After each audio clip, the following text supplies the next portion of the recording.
Bonsoir. Tout d'abord, la grève à la SNCF, elle débute ce soir jusque vendredi matin. Les cheminots protestent contre la réforme prévue. Perturbations en perspective. En Ile-de-France, seul un RER B sur 4 devrait circuler sur le tronçon nord, entre la gare du Nord et l'aéroport de Roissy-Charles de Gaulle. Un train sur 2 sur les lignes C, D et E. La ligne A devrait normalement fonctionner. Le trafic des trains transiliens sera aussi fortement perturbé, avec 6 trains sur 10 en moyenne et aux heures de pointe. Corbeil, à présent, avec sur place hier soir Michel Nouaille, qui annonçait par un communiqué envoyé à nos confrères d'Essonne Info son intention finalement de ne pas se présenter à l'élection municipale de mars prochain. Pourtant, adoubé par le Parti communiste et le Front de gauche, Michel Nouaille a décidé de ne pas y aller car un autre communiste, et pas des moindres, brigue une fois de plus le siège actuellement occupé par Jean-Pierre Bechter, qui avait succédé à Serge Dassault, l'hôtel de ville. Bruno Piriou, tête de liste du printemps de Corbeil-Essonnes, une association qui regroupe plusieurs courants de la gauche. Michel Nouaille appelle donc un rassemblement autour de cette liste, mais demeure néanmoins très attentif à la suite des événements, comme il a pu le confier à Maxime Lemaine. Je pense que si Bruno le souhaite, il peut vraiment faire les gestes nécessaires pour permettre à des gens comme moi, qui sont bien sûr conscients de la crise du politique, mais qui pensent encore que les partis politiques ont un rôle à jouer, eh bien que ces partis politiques trouvent leur place, les militants politiques trouvent leur place dans le rassemblement que Bruno Piriou se propose de conduire. Et de son côté, Bruno Piriou affirme être en train de réfléchir à des gestes éventuels en direction de ceux qui souhaiteraient le rejoindre. En revanche, pas question d'alliance avec le Parti socialiste. Carlos da Silva, député, qui ne cesse de voter des lois contre l'intérêt des gens. Et donc, ce rassemblement printanier, il a vocation à rassembler des citoyens engagés ou pas dans des directions différentes, sur un projet. Après, l'appareil Parti socialiste, écoutez, si aujourd'hui, pour gérer Corbeil-Essonnes, il ne faut pas parler de la politique du département, de la région ou du gouvernement, moi je dis ça, c'est impossible. À Vigneux, c'est une enquête sur l'attribution de marchés publics, notamment, qui a motivé les perquisitions de lundi et hier à la mairie de la ville. Une enquête des policiers de la brigade financière qui ne porte pas sur un dossier récent. Et de fait, du côté du maire, UMP Serge Lepoinceau, on souligne que la police s'intéresse à des faits anciens. On se dit satisfait que toute la transparence puisse être réalisée, mais en s'étonnant néanmoins de ce que les perquisitions surviennent 3 mois et demi avant les élections municipales. Fin de citation. Nous l'évoquions hier, Georges Tromp bénéficie donc d'un non-lieu pour des faits de violence sexuelle face à 2 accusatrices, dont l'une a l'intention de faire appel.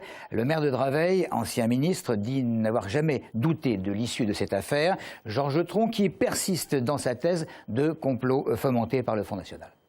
Soulagé, je ne sais pas si c'est le bon mot, parce qu'on passe pas un esprit de combat à un esprit de soulagement. Je dirais que de toute façon, c'est pas fini. Les plaignantes ont donc été vraisemblablement utilisées dans le cadre d'un complot politique contre moi, mené par la belle famille Le Pen. C'est exactement ce que j'ai dit à la première minute. Comment peut-on songer une seule seconde que je sois capable des horreurs qui étaient décrites dans le cadre des accusations portées contre moi?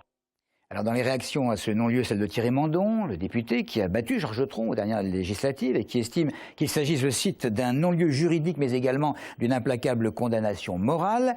Celle du numéro 2 de l'UMP en Essonne qui regrette que l'acharnement subi par Georges Tromp lui aura coûté son siège de député, Jacques Lebigre parlant d'un gâchis politique et humain. Enfin, le numéro 1 des communistes pour les municipales sur place, Jean-Pascal Bonsignor, qui espère qu'à présent la classe politique locale va pouvoir se concentrer sur la campagne. Fin de citation.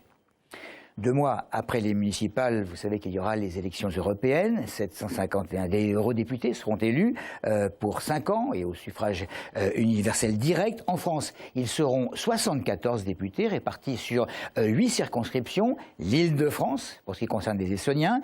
À Strasbourg, siège du Parlement européen où s'est rendu Audrey Coll.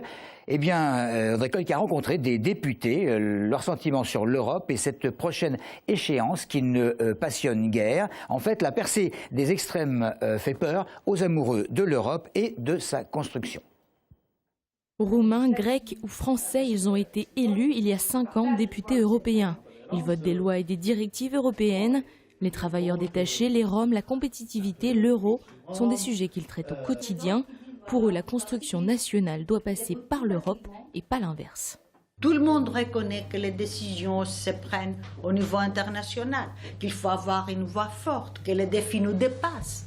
Et de l'autre côté, parallèlement, nous avons l'émergence de partis qui veulent arriver à la pauvre souveraineté nationale. La prochaine échéance électorale fait peur. Des sondages à travers l'Europe attestent d'une montée grandissante des extrêmes, des partis eurosceptiques qui ne considèrent pas la construction de l'Europe comme importante. Les députés attendent aujourd'hui la campagne avec impatience pour présenter leur point de vue, mais la crise n'aide pas à défendre l'ouverture.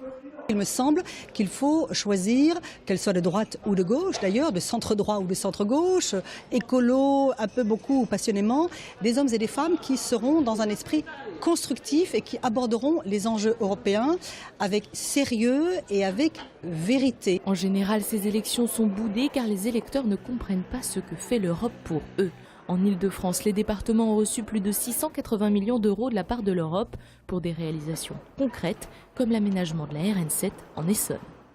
C'était cet après-midi au Génocentre d'Évry la concrétisation d'un dispositif permettant aux travailleurs handicapés rattachés à un service d'aide par le travail de recevoir un diplôme. 122 personnes ont donc reçu ce diplôme intitulé « Différents et compétents » pour officialiser des compétences professionnelles parfaitement reconnues.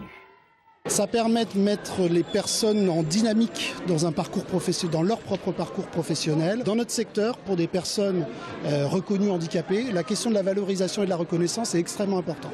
C'est un moteur de stabilité professionnelle et sociale pour les travailleurs qui nous semble extrêmement important. Ça me permet de connaître mes valeurs de travail, aussi d'avoir une expérience quand j'irai en milieu ordinaire en présentant ça à mon futur employeur pour passer du statut milieu protégé aller au milieu ordinaire.